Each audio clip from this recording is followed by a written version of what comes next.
Hey there, Michelle Saxman here. And you guys, I am a certified health and wellness coach with a tremendous passion for brain health. And I really just want to spend a few minutes talking to you about panic attacks and anxiety. And this day and age, I think there is so much messaging and confusion, and we're safe, we're not safe, it's okay, it's not okay. I think that this time of COVID and the pandemic have really kind of magnified mental health and mental health conditions, kind of amplified people who have never had issues with panic attacks and anxiety or experiencing them. And it really disappoints me to hear that doctors are saying to some of our students, there's nothing more I can do. So I wanted to give you all a little bit of information, what I say, some tools in your toolbox. Okay, so what I'm going to start with, what's the real difference between a panic attack and an anxiety?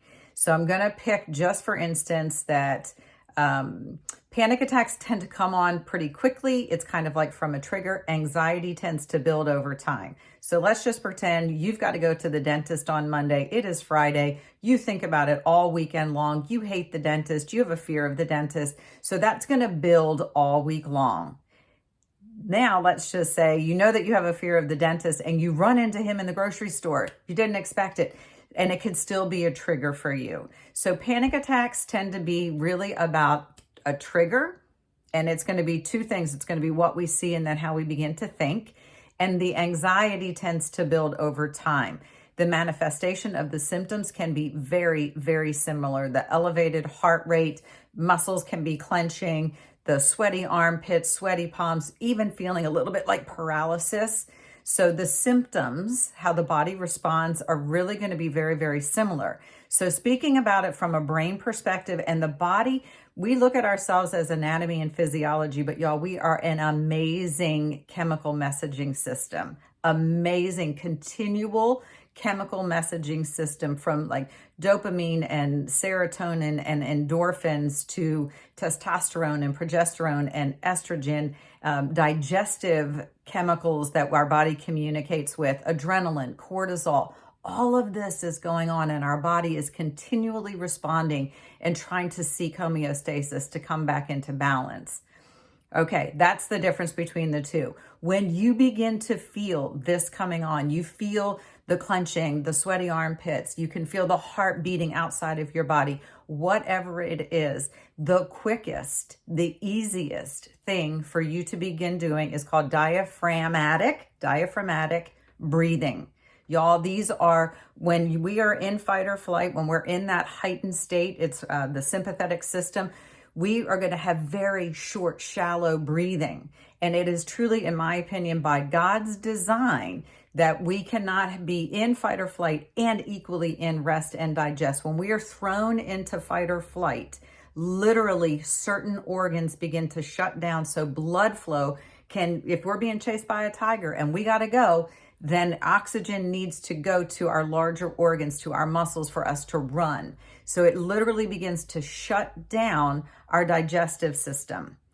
So when we are in this mode of the sympathetic, the heightened sense of fight or flight, and we're running, we're going to be short, shallow breathing.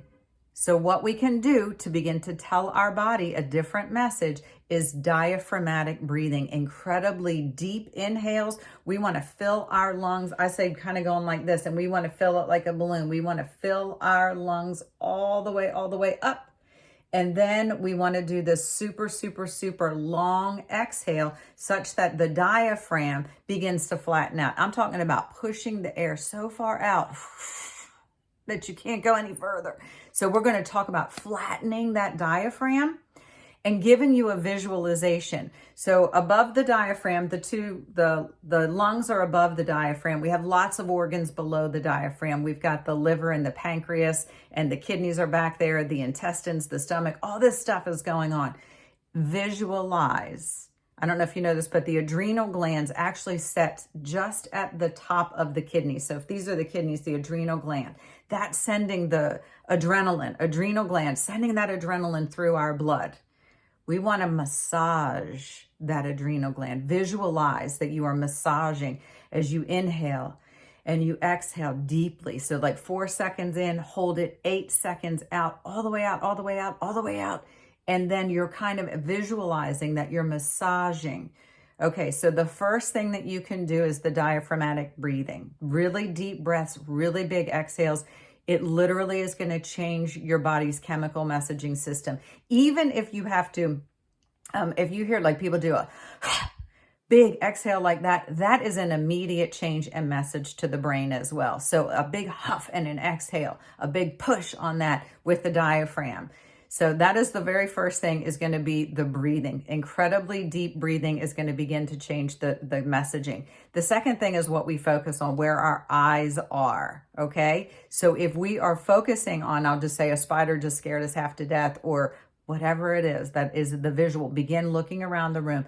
Begin literally looking from left and right. Break that tunnel vision with whatever it is. So turning our head from left to right, changing what it is we're looking on. Begin looking for textures in the room. So what our mind is focusing on is going to continue to manifest. So whatever it is, with that anxiety attack, with the fear, the panic attack, whatever it is, begin changing visually, because sometimes you can even get the tunnel vision and the tunnel hearing. So begin looking from left to right, noticing, looking for textures.